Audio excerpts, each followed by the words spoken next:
வணக்கம். ஒரு 2 நாளாக பயங்கர பரபரப்பான ஒரு செய்தி. அது எத்தனை பேருக்கு எவ்வளோ பேருக்கு புரிஞ்சிருக்கு, எவ்வளோ பேருக்கு தெரிஞ்சிருக்குன்னு தெரியல.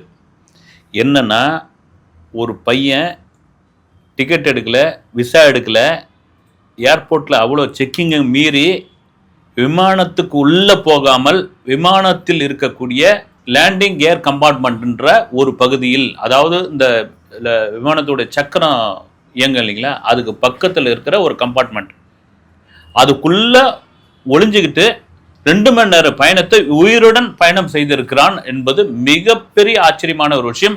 அது சம்மந்தமாக தான் இந்த வீடியோவில் பார்க்க போகிறோம். நம்ம பொதுவாக எனக்கு தெரிஞ்சு பார்த்தீங்கன்னா, இந்த பெங்களூரு பக்கத்தில் இருக்கிற ஊருக்கெல்லாம் ஃப்ளைட்டு டிக்கெட் போட்டு கொடுத்தாங்கன்னா சில பேர் வெறுப்பாயிடுவாங்க.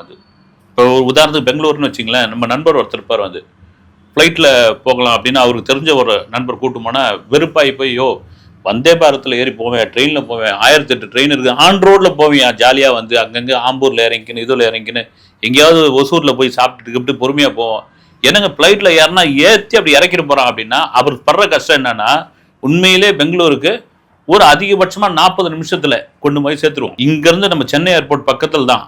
அதை தாண்டி அந்த செக்கிங்கிற ஒரு விஷயம் இருக்குல்ல, நான் சொல்கிறது டொமஸ்டிக் ஃப்ளைட்டில் இங்கே போனோம், செக்கிங் பண்ணோம், அப்புறமா உங்கள் இதெல்லாம் இது பண்ணணும், அப்புறம் தாண்டி போனோம், அந்த ஃப்ளைட்டுக்கு வெயிட் பண்ணோம், அப்புறமா போய் பஸ்ஸில் கூட்டுமா அதை ஏற்றி உட்கார வச்சு அதுக்கப்புறம் இறக்கி விட்டா ரைட்டு. பெங்களூரில் இந்த கம்பகோடா ஃப்ளைட் ஏர்போர்ட் இருக்கு இல்லைங்களா, அதிலிருந்து நீங்கள் சிட்டிக்குள்ளே போனால் கிட்டத்தட்ட ஒரு 50 கிலோமீட்டர், அது 2வது பட்சம். இதெல்லாம் தாண்டி ட்ரெயினில் ஏறி உக்காந்தோமா, மடமடன்னு எடுத்து போய் தள்ளனாலாம் போகலாம், இல்லைனா ஒரு காரை பிடிச்சோமா, பெங்களூர் ஹைவேல போனோமா, வேலூரில் கொஞ்சம் நேரம் நிறுத்தணுமா, கிருஷ்ணகிரியில் கொஞ்சம் நேரம் நிறுத்தணுமா, ஒசூரில் கொஞ்சம் நேரம் காஃபி சாப்பிட்டோமா, அப்படியே பெங்களூரில் போயிடலாம் அப்படின்னு.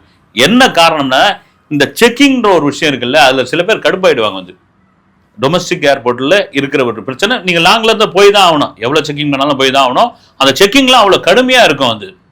நீங்கள் ஒரு காயின் போனவங்களாம் தெரியும், ஒரு சின்ன காயின், ₹1 காயின் உள்ளே இருந்தாலும் கிங்கின்னு அப்புறம் எடுத்து அதை மேலே வை, ஏன் அந்த காயின் வந்தது அப்படின்ற கேள்வியெல்லாம் கேட்டால் அது ஹிந்தியில் பேசுவோம், நமக்கு தமிழில் தெரியும், ஒன்றுமே புரியாதது. ரைட்டு, அது பாதுகாப்பு ரொம்ப முக்கியமான ஒரு விஷயம். அது உள்நாட்டு விமானம், பன்னாட்டு விமானம் நிலைமையாக இருந்தாலும் சரி, பாதுகாப்பு ரொம்ப முக்கியமான ஒரு விஷயம். ஆனால் ஒரு பையன், 13 வயசு பையன், ஒரு விமானத்தில் டிக்கெட் எடுக்கல, விசா எடுக்கல, அது மேலே உட்காந்து வந்திருக்கான், ஏன் அனுமார் மாதிரி அப்படின்னா என்னையா இது, எப்படியாப்பட்ட ஒரு விஷயம், உயிரோட வந்திருக்கான். பெரிய ஆச்சரியமான விஷயம். டெல்லி ஏர்போர்ட்டை கதிகலங்கி போயிடுச்சு. என்ன நடந்தது? ஆப்கானிஸ்தான் காபூல்ல இருந்து ஒரு விமானம் டெல்லியை நோக்கி பயணம் செய்கிறது ஒரு இரவு நேரத்தில். ரைட்டு, ஓகே, எல்லா செக்கிங்கும் முடிச்சாச்சு, உள்ளே எல்லா பேசஞ்சரும் உட்காந்தாச்சு, எல்லா சீட்டு இதுவாகிடுச்சு, ஃபைனல் அனௌன்ஸ்மெண்ட் கொடுத்தாச்சு. ரைட்டு, கிளம்புங்க, ஃப்ளைட்டை கிளம்புங்கன்னு கேப்டன் கிளம்ப ஆரம்பிச்சிட்டார். பறக்க ஆரம்பிக்குது. காபூல் டு டெல்லி 2 மணி நேரம் விமான பயணம் லேண்ட் ஆகுது. லேண்ட் ஆன உடனே எல்லாரும் உடமையெல்லாம் அந்த இதெல்லாம் எடுக்கிறாங்க, அந்த பொட்டி கிட்டிலாம் வண்டியில் ஏற்றும் போது பேசஞ்சர்லாம் இறங்குறாங்க. அந்த இது இருக்கு இல்லையா, சக்கரம், அதுக்கு பக்கத்துலேருந்து ஒரு உருவம் அப்படியே மெதுவாக ஆரம்பிக்குது. அலறி ஓடுறாங்க, சில பேர் அலர்ட் ஆகுறாங்க, கன்னோட வெளியே வராங்க. ஏதோ நீங்கள் ஆப்கானிஸ்தான் காபூல் இதுன்னு சொன்னாலே நீங்கள் பழைய ஞாபகம் ஒன்று வரும். ஒரு ஏர் இந்தியா விமானத்தை கடத்தின சம்பவம்லாம் தெரியும் உங்களுக்கு, தாலிபான் தீவிரவாதிகள். அப்படியே அந்த இந்திரா காந்தி விமான நிலையமே, டெல்லி விமான நிலையமே பரபரப்பாக மாறுது. யார் வந்துட்டு புடுறான்னு போது அவன் பெக்கன்னு ஒரு பேக்கை மாட்டின்னு பிடிக்கிறான். அவனை தூக்கின்னு கையை இதுவும் கட்டி போடுறாங்க, விசாரிக்க ஆரம்பிக்கிறாங்க. அவன் மிரள்றான், இது பண்ணுறான். அவனை தூக்கி தனி ரூமில் உட்கார வச்சுட்டாங்க. சரி, ஏதோ தப்பு நடந்திருக்குது, என்னன்னு விசாரிக்காருன்னு அந்த பேசஞ்சர்லாம் அனுப்பிச்சிட்டாங்க. பரபரப்பாக நியூஸை எங்கேயும் வெளியே சொல்லாத அளவுக்கு முதல் கட்ட விசாரணையா, இவன் யார், இவன் முதல்ல பாம்ப் ஸ்குவாட் அவனை ஃபுல்லாக செக் பண்ணுது. அப்புறம் நீ எங்கேருந்து வர, என்ன விஷயம்னு சொல்கிறாங்க. அவன் பேசுகிற மொழி புரியல. ஆப்கான் தெரிஞ்ச ஒரு ஆளை கூட்டின்னு வராங்க. அப்புறம் பேச வைக்கிறாங்க. பேச வச்சப்போ அவன் சொல்கிறான், எனக்கு ரொம்ப நாளாக ஈரான் போகணுன்னு ஆசை, எங்கிட்ட டிக்கெட்டுக்கு ஆசை இல்லை, விசா கிடையாது, அந்த ப்ரொசீஜர்லாம் தெரியாது, ஃப்ளைட்டில் ஏறி போகணுன்னு முடிவு பண்ணாச்சு, இது இந்தியா போகிற ஃப்ளைட்டுன்னு தெரியாது, ஈரான் இந்தியா அந்த படிக்க ஏதோ கொஞ்சம் மிஸ்அண்டர்ஸ்டாண்டிங் ஆகிட்டு இருக்குது பொழுது. இதில் யாருக்கும் தெரியாமல் நான் ஏறி அந்த லேண்டிங் கியர் கம்பார்ட்மெண்ட் இருக்கு இல்லையா, அதில் போய் உட்காந்துன்னா, அதான் சக்கரத்துக்கு பக்கத்தில் இருக்கிற ஒரு கம்பார்ட்மெண்ட். அது உலகின் மிக மிக ஆபத்தான பயணம் செய்யக்கூடியது. இது வரைக்கும் உலகத்தில் நான் படித்து தேடின புள்ளி விவரத்தில் 137 பேர் அதில் பயணம் செய்திருக்காங்க. 75% உயிரோடு இருந்ததில்லை அப்படின்னு. பெரும்பாலும் என்னன்னா, ஒரு நாட்டில் கலவரமோ போரோ அவசர நிலையை ஏற்பட்டால் கிடைச்சத போய் ஏரியா எங்கேயாவது ஏறி நீ உயிர் படைச்சுக்கு போ அப்படின்வாங்க. நீங்கள் இப்போ சமீபத்தில் நேபாளில் பார்த்தேன் இல்லைங்களா, அரச குடும்பத்தெல்லாம் அடிச்சு இது பண்ண உடனே ஒரு அரச குடும்பத்தை சேர்ந்தவங்க வந்து ஹெலிகாப்டரில் ஏறத்துக்குள்ளே வந்து இந்த போராட்டக்காரங்களை நம்மளை அடிச்சிருவானுங்கன்ட்டு கயிறை விட்டு கயிறை பிடிச்சிக்கிட்டு போயிட்டாங்க. கயிறு எங்கேயாவது விழுந்தா போதும், காப்பாற்றினா போதும்.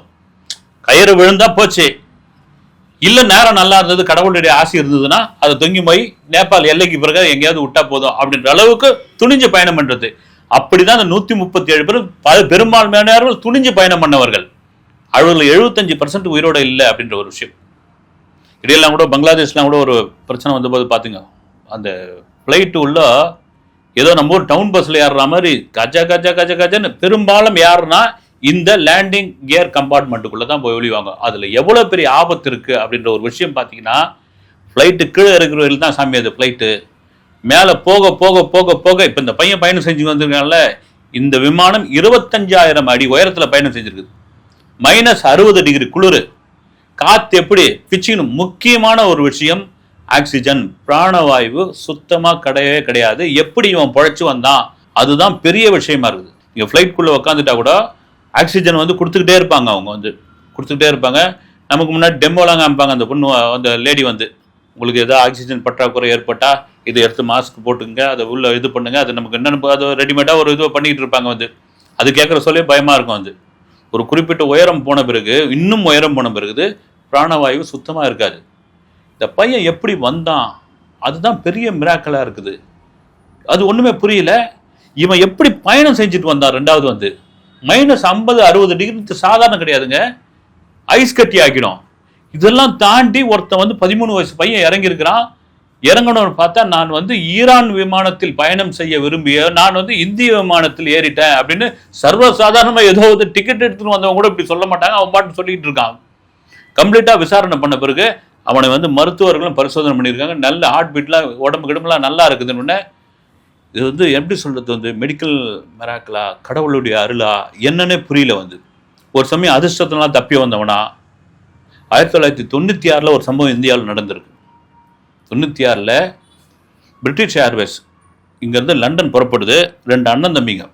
என்னன்னா, எப்படியாவது இங்கிலாந்து போய் இறங்கி லண்டன் போய் இறங்கி ஏதாவது ஒரு வேலை செஞ்சு குழப்ப பார்த்துருவோம். வெளிநாட்டில் போயிட்டு அமெரிக்காவுக்கு போக முடியாது.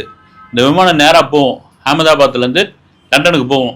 ஏறிடோன்னு பார்த்தா இவங்ககிட்ட ஃப்ளைட் டிக்கெட் கிடையாது, விசா கிடையாது, எதுவும் கிடையாது. இதே போல தான் ஒரு இருட்டில் கிளம்புன அந்த ஃப்ளைட்டில் எப்படி ஏறினாங்கன்னு தெரியல. எவ்வளோ பாதுகாப்பின்மை குறைபாடு இருந்திருக்கு பாருங்க. வந்து இருங்க, இப்போ அப்போ அந்த காலகட்டத்தில் வேறு, இப்போ நவீன வசதிலாம் வந்துருச்சு. வந்து இங்கேயே பார்த்தீங்கன்னா, ஆப்கான்லேயே பார்த்தீங்கன்னா, அந்த பாதுகாப்பின்மை குறைபாடெல்லாம் அவ்வளோ சர்வசாதாரணமாக ஒரு பையன் ஏறி இருக்கான். வந்து இங்கே ட்ரெயினில் கூட ஏற முடியாது.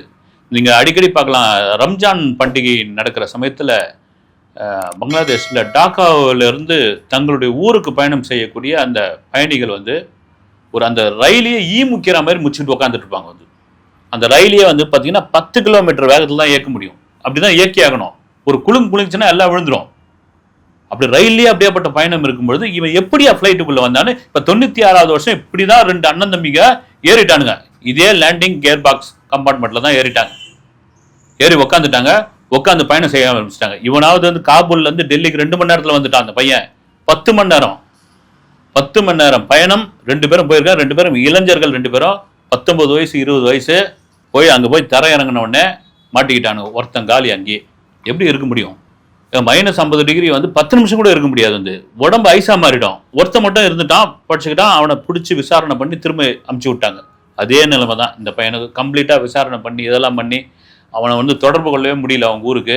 அப்புறம் அங்குள்ள அதிகாரி, இங்குள்ள தூதரக அதிகாரி, ஆப்கான் தூதரக அதிகாரியிடம் பேசி அடுத்து போகிற ஃப்ளைட்டில் இந்த பையனை உட்கார வச்சு ஏற்றி அமைச்சிருக்காங்க. அது எவ்வளோ பெரிய இது பாருங்கள். அது வந்து இங்கே விமான நிலையத்தில் நான் ஒரு தடவை போகும்போது எங்கேயோ பூனேவே எங்கேயோ சும்மா இறங்கிட்டு ஃப்ளைட்டு பக்கத்தில் ஒரு செல்ஃபி எடுக்கலான்னு பார்த்தா அங்கே டவர்லேருந்து ஒருத்தர் குரல் கொடுத்தாரு. புஷ் டஸ் அப்படின்னாரு. வந்து இங்கே எடுக்காதுன்னு. என்ன காரணம்? பாதுகாப்பு தான். நம்ம அதை குறை சொல்ல முடியாது. அதேமாரி எவ்வளோ பாதுகாப்பின்மை இருந்திருந்தா ஒருத்தன் இப்படி சர்வசாதாரணமாக ஒரு 13 பையன் அவன் உயிரோடு வந்திருக்கான்னு திரும்ப அமைச்சிருக்காங்க.